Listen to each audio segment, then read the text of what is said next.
دوسری بات یہ سمجھیں کہ صحابہ کرام رضوان اللہ علیہم اجمعین وہ میرے اور آپ کے ایمان کے لیے معیار ہیں، اور یہ قرآن کہتا ہے فَإِنْ آمَنُوا بِمِثْلِ مَا آمَنْتُمْ بِهِ فَقَدِ اهْتَدَوْا۔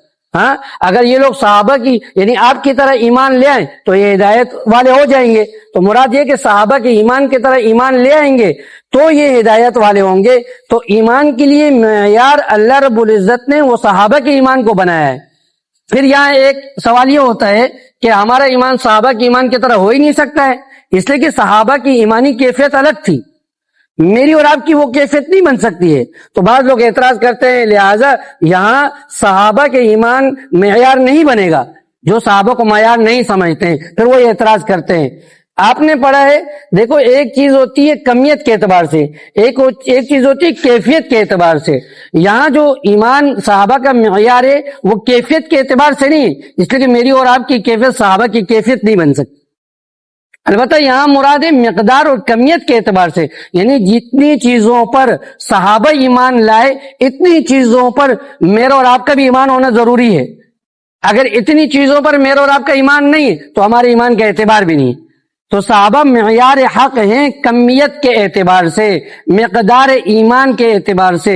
میں نے وہاں جمعے میں بھی ایک مثال دی تھی، مثلا کوئی یہ ساجد ہے، موٹر سائیکل چلاتا ہے، یہ پیٹرول پمپ پہ چلا گیا پیٹرول ڈالنے کے لیے۔ اب دیکھو پیٹرول پمپ پہ جو پیٹرول کی ہے وہ دو صورتیں ہیں، ایک یہ کہ مقدار میں پورا ہو جس کو کمیت کہتے ہیں، ایک ہے کہ کوالٹی میں اچھا ہو جس کو کیفیت کہتے ہیں، جس کو کیفیت کہتے ہیں۔ مقدار میں پورا ہو، 1 لیٹر ساجد ڈلوا رہا ہے تو 1 لیٹر پورا ہونا چاہیے، تو یہ مقدار ہے۔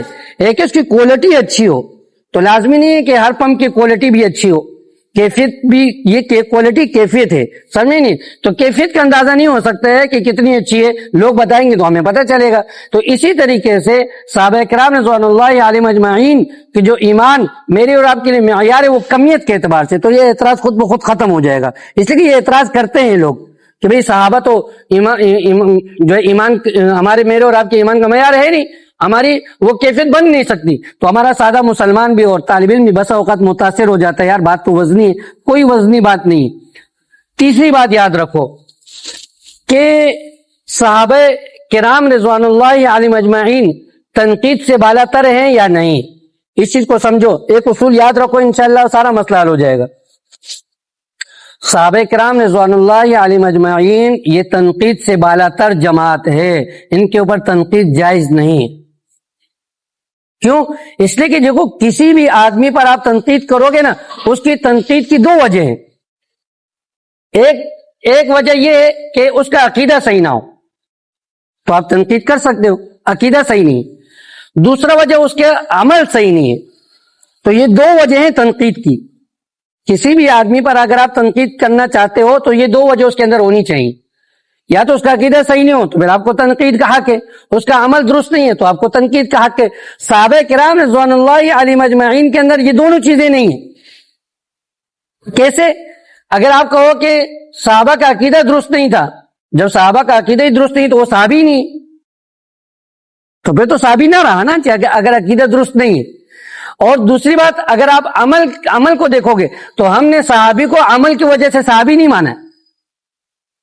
اگر عمل میں کمزوری بھی ہے تو ہم نے تو اس عمل کی وجہ سے صحابی مانا ہی نہیں ہے، ہم نے تو نبی اکرم صلی اللہ علیہ وسلم کی صحبت کی وجہ سے صحابی مانا ہے۔ بات سمجھ میں آ رہی نہیں آ رہی؟ تو اب یہ دیکھو یہ دونوں وجہ، یہ یاد رکھو ہاں، یہ تنقید کی 2 وجہ ہیں۔ ایک عقیدہ درست نہ ہو تو آپ تنقید کر سکتے ہو، ایک عمل درست نہ ہو آپ تنقید کر سکتے ہو۔ صحابہ میں یہ دونوں چیزیں، بولو دونوں چیزیں نہیں، تو تنقید سے بالا تر ہوئے نہیں ہوئے؟ ہاں، اگرچہ ابو العلا مودودی کہتے ہیں کہ تنقید سے بالا تر نہیں، ان کے اوپر تنقید کی جا سکتی ہے، تو 2 وجہ ہے نہیں، تنقید کیا کرو گے؟ تو یہ وہی لوگ ہوتے ہیں جن کا صحابہ سے بغض ہوتا ہے، اور یہ اعتراضات اسی قسم کے لوگ کرتے ہیں، اور چونکہ ہم نے پڑھا نہیں ہوتا جواب تو ہمارے لیے جواب دینا مشکل ہو جاتا ہے۔